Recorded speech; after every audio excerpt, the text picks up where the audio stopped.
নমস্কার, welcome to Shampa's kitchen. Shampa রান্নাঘরে আপনাদের সকলকে স্বাগত জানাই। আজকে আমি তৈরি করব দুধে ভিজানো সাজের পিঠা বা দুধ চিতই পিঠা। আমার রেসিপিটা আপনাদের ভালো লাগলে রেসিপিটাকে লাইক করতে, শেয়ার করতে ভুলবেন না। নিজেদের ফেসবুক আর টুইটার ফ্রেন্ডসদের সঙ্গে শেয়ার করুন। আর নিত্য নতুন রেসিপির আপডেট পাওয়ার জন্য এক্ষুনি আমার চ্যানেলকে সাবস্ক্রাইব করে নিন। তাহলে চলুন সময় নষ্ট না করে আমরা তৈরি করে ফেলি চটজলদি চিতই পিঠা বা দুধে ভিজানো সাজের পিঠা। দুধে ভিজানো সাজের পিঠে বা দুধ চিতই পিঠে তৈরি করার জন্য আমাদের যে উপকরণগুলি লাগবে সেগুলি হলো, আমি 2 কাপ চালের গুঁড়ো নিয়েছি, পাটালি গুড় 300 গ্রাম, এলাচ গুঁড়ো বা green cardamom powder 1/2 teaspoon, 1 litre দুধ, আর এর সঙ্গে লাগবে 1/4 টিস্পুন নুন আর উষ্ণ গরম জল।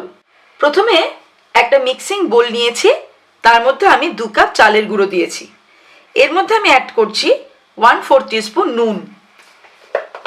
জল খুব ভালো করে ফুটিয়ে নিয়েছি এবং তারপরে অল্প ঠান্ডা করে উষ্ণ করে জলটা আমি অ্যাড করছি।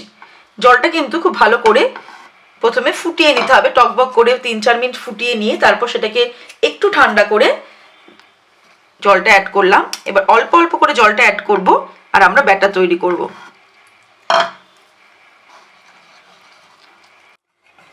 ব্যাটারটা আমরা তৈরি করে নিয়েছি, আমি দেখাচ্ছি কতটা পাতলা হয়েছে। এটা কিন্তু খুব বেশি ঘন করে গুলবো না। এবারে আমরা নেক্সট স্টেপের দিকে এগোবো। ব্যাটার তৈরির পরে আমরা দুধটাকে রেডি করব। 1 লিটার দুধ আমি 15 থেকে 20 মিনিট মাঝারি আঁচে এটাকে ফুটিয়েছি, তাতে দুধটা কিন্তু অনেকটাই ঘন হয়ে গেছে। এবারে আমি এর মধ্যে দেব গুড়।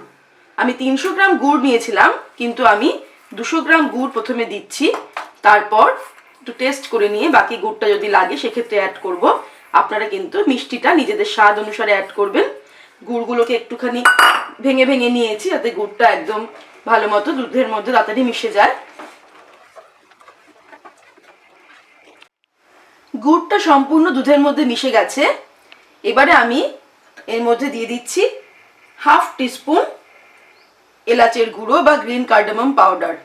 আপনারা না চাইলে এটা অ্যাভয়েড করতে পারেন, অনেকে গুড়ের স্মেলটাই খুব পছন্দ করেন। আর মিষ্টিটা আর লাগবে না, আমি টেস্ট করে দেখে নিয়েছি। আপনারা কিন্তু নিজেদের স্বাদ অনুসারে মিষ্টিটা অ্যাড করবেন। এবার এই দুধটাকে আমি সিমে বসিয়ে রাখবো যাতে এটা সবসময় গরম থাকে, আর তারপর আমরা নেক্সট স্টেপের দিকে এগোবো। আমি একটা ছোট্ট কড়াই নিয়েছি।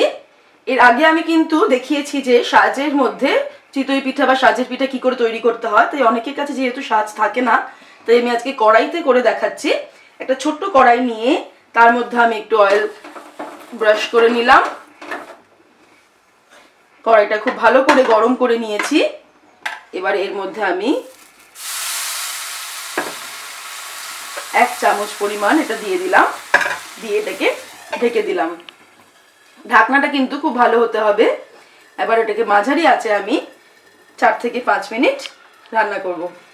5 মিনিট হয়ে গেছে, আমাদের পিঠেটাও রেডি। এবার আমি একটা চামচের সাহায্যে খুব সুন্দর এটা তুলে নিলাম, নিয়ে কিন্তু ডিরেক্ট আমি এই দুধের মধ্যে ঢুকিয়ে দেব। দুধে ভেজানো সাজের পিঠা বা দুধ চিতই পিঠা কিন্তু আমাদের তৈরি হয়ে গেছে। এবার আমরা এটাকে সার্ভ করব। তৈরি হয়ে গেছে আমাদের আজকের রেসিপি দুধে ভেজানো সাজের পিঠা বা দুধ চিতই পিঠা। আমার রেসিপিটা ভালো লাগলে রেসিপিটাকে লাইক করুন, শেয়ার করুন। সুস্থ থাকবেন, ভালো থাকবেন। আমি আবার হাজির হব নতুন নতুন রেসিপির সঙ্গে। নমস্কার।